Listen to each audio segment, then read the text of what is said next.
once lived a mermaid princess called Ariel. She was the youngest daughter of King Triton, ruler of the Mer people, and she had the most beautiful singing voice in the whole of his kingdom. Her father loved her dearly, but she was always getting into trouble. Ariel longed to be part of the human world and spent her time exploring old shipwrecks.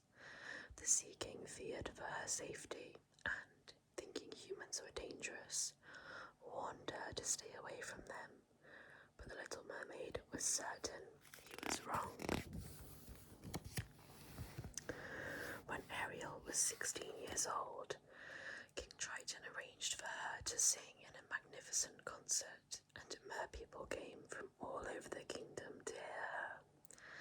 That evening, Ariel was so busy exploring with her friend Flounder that she forgot all about the concert. She had found some human treasures and taken them to the surface to ask Scuttle the seagull what they were. King Triton was furious. "You could have been seen by one of those humans," he raged. "I'm never to hear of you going to the surface again. Is that clear?" Ariel tried to protest, but her father wouldn't listen. He ordered Sebastian, Ariel's music teacher, to keep an eye on her, but it wasn't an easy task. One night, Sebastian followed Ariel and Flounder to the surface to watch a ship. On board, the crew were celebrating the birthday of a handsome young prince called Eric, and Ariel watched them in delight. Soon, storm clouds gathered overhead. Huge waves wrecked the ship, and Eric was flung into the sea. Ariel swam quickly to his rescue and pulled him towards the shore. "Look, he's breathing," cried Ariel. She gazed at Eric and fell deeply in love. Then, as she sank to him, his eyes began to open. But hearing a voice in the distance, Ariel slipped back into the water and hid behind a nearby rock. She watched as Eric's servant led him away. When they were out of sight, Ariel swam home. Someday, she vowed to herself, "I'm going to be part of that human world." Sebastian had seen everything, and it was not long before the Sea King learned that Ariel was in love with a human. Triton was very angry. Determined to teach his daughter a lesson, he stormed into her secret grotto and destroyed all her beloved human treasures. Heartbroken, Ariel sat down and wept. Above her, two sly-looking eels called Flotsam and Jetsam emerged from the shadows. The Little Mermaid looked up. "Poor sweet child," they hissed. "Don't be scared. We know someone who can make all your dreams come true. Ursula has great powers." "The Sea Witch," gasped Ariel. She knew that Ursula was her father's worst enemy, who had been banished from his kingdom many years ago, and who was now seeking revenge. Ariel hesitated. Then, thinking that it was her only chance to win Prince Eric's love, the Little Mermaid swam away, with the evil eels quickly followed by Flounder and Sebastian. Ursula greeted Ariel gleefully.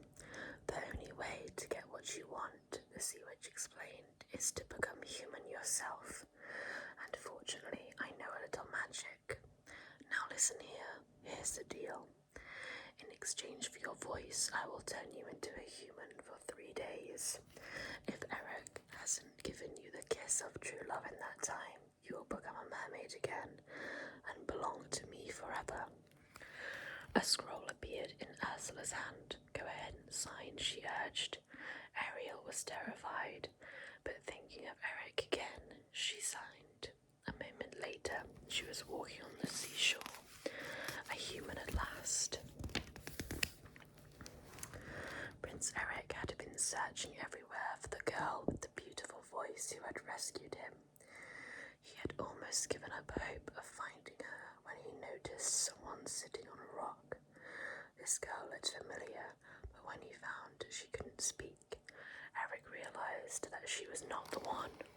Feeling sorry for the voiceless girl, he led her back to the palace, and the next day Eric took Ariel on a tour of his kingdom. They enjoyed being together, and Ariel was sure the prince was falling in love with her. Later that afternoon, when they were boating on a lake, Eric bent forward to kiss Ariel, but at that very moment, the boat was overturned. The sea witch had been watching them, and fearing her plan was about to fail, she had sent her precious eels to take action. Now disguised as Vanessa, a beautiful maiden, and with Ariel's voice trapped in a seashell necklace, Ursula made her way to the shore, where the prince was wandering alone. As soon as Eric heard Ariel's voice, he was entranced and fell completely under its spell. He led Vanessa to the palace, and the very next day announced that they were to be married. The wedding ship was to depart at sunset. Ariel and her friends watched in despair as the sun lowered in the sky.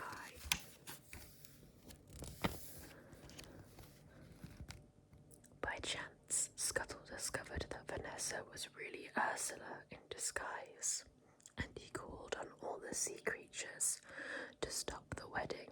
Sebastian went to find the Sea King, and Flounder helped Ariel towards the wedding ship. Suddenly, birds swooped down on Vanessa. A lobster pinched her nose, and some seals flipped her into the wedding cake. In the chaos, Vanessa's seashell necklace broke, and the beautiful voice inside flew back to its rightful owner. Eric, released from the spell, took Ariel in his arms. Just as he was about to kiss her, the sun set below the horizon. Straight away, Ariel was turned back into a mermaid. Ursula grabbed her and dived into the water. Her evil cackle echoed eerily round the ship. Ursula, stop, thundered King Triton, rearing up in front of the sea witch. Let her go, cried Ursula. She's mine now. You see, we made a deal. However, I might be willing to make an exchange for someone even better, she suggested slyly. Triton felt he had no choice. He changed the signature on the scroll to his own and handed over his magic trident to the sea witch. At last, it's all mine, Ursula screamed. I am the ruler of the ocean. Just then, a sharp pain shot through her arm. It was a harpoon thrown by Eric. He had come to rescue Ariel. The sea witch swelled with anger and towered above them. She summoned all the sea's power and stirred up a giant whirlpool, dragging up ancient shipwrecks from the seabed. Eric scrambled on board one of the decks, and somehow he reached the ship's steering wheel. Using all his might, he aimed the broken bow directly at Ursula, and with a terrible scream, she melted away into a pool of oil.